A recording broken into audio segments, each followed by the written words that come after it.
So, sabi ni Idol, ganito daw yung dapat kong gawin, no? Yan. Lalagay ko daw sa ibabaw ng ceiling yung wire. Tapos, saka natin lalagay sa ating wire pulling cable, no? Yan.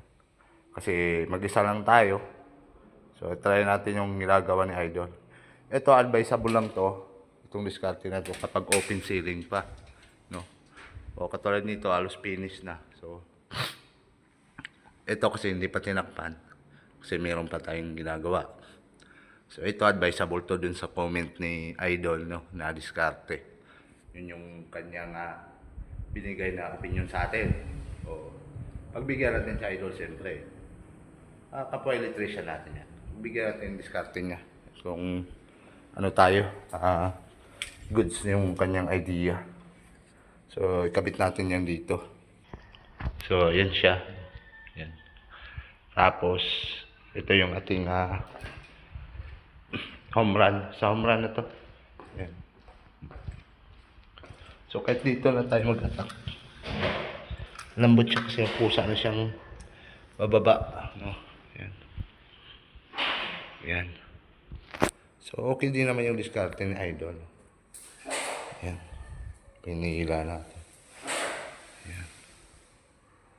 Yung wire natin. Hila pa tayo. Yan. Lapit na to.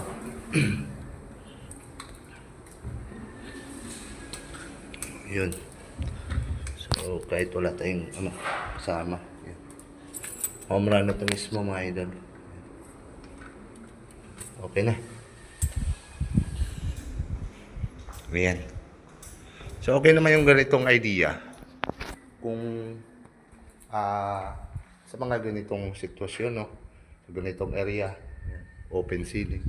So, yung kasi sabi ni Idol ay ubutasan daw natin yung ceiling para mailagay natin yung wire sa taas, no? Para pag nag-attack tayo, yung bagsak ng wire ay papuntang baba, no? So, malambot lang talaga siyang hilain pag mag-isa ka.